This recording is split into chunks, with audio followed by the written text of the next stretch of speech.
Como vocês estão? Hoje é o nosso quarto capítulo do livro Manual Bíblico do Jejum.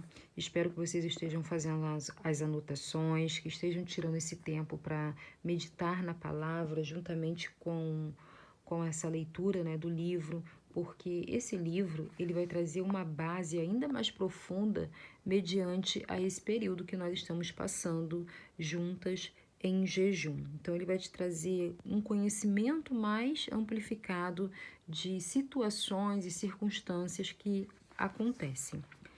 Então, o nosso tema hoje é rompendo as castas. Marcos 2,20 diz o seguinte: mas chegará o tempo em que o noivo será tirado do meio deles, então sim, eles vão jejuar.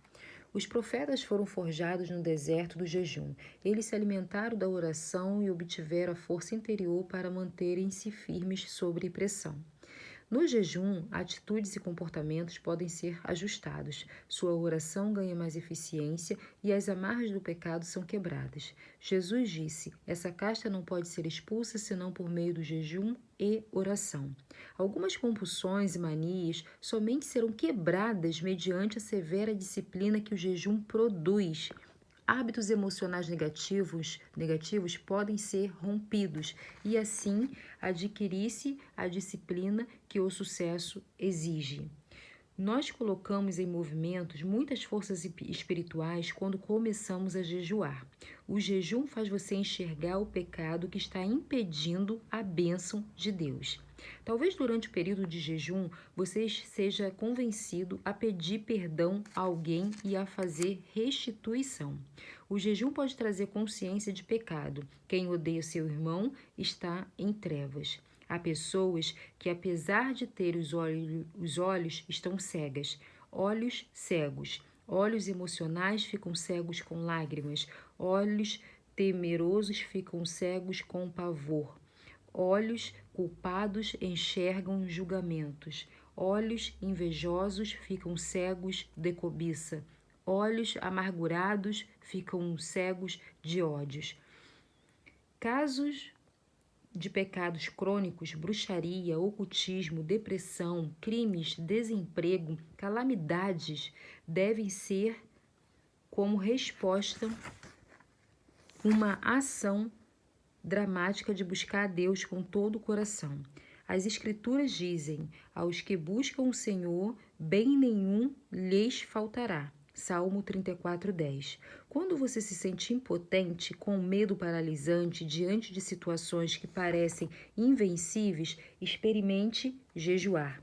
Nos dias de Jonas, os ninivitas eram um povo destinado ao juízo por suas práticas pecaminosas. Foi um período radical de 3 dias de jejum que a sentença sobre eles foi quebrada. Quando nos colocamos quebrantados diante de Deus, prontamente Ele nos ouvirá Ele nos enviará o seu poder.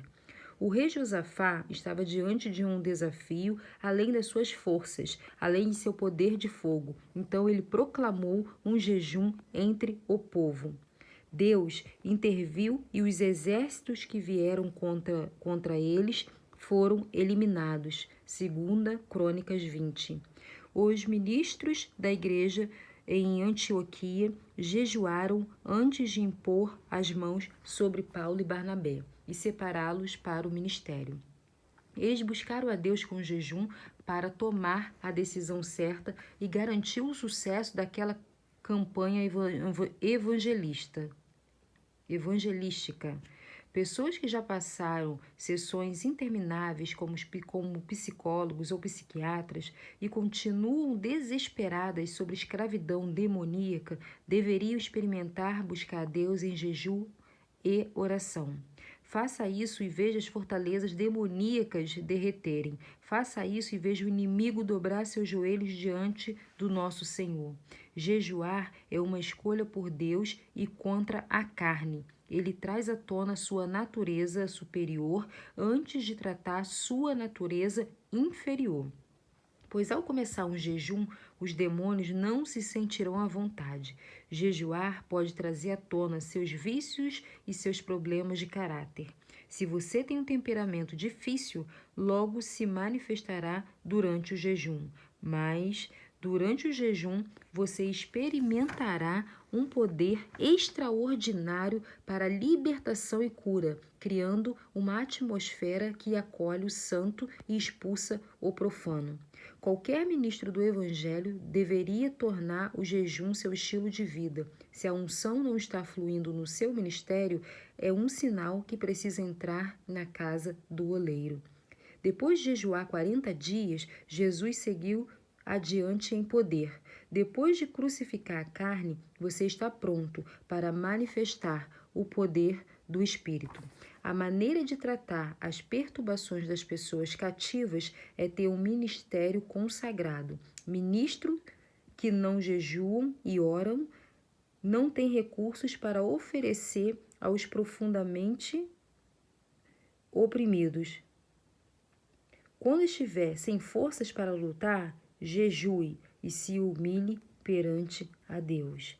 Quando estiver sem forças para lutar, jejue e se humilhe perante a Deus.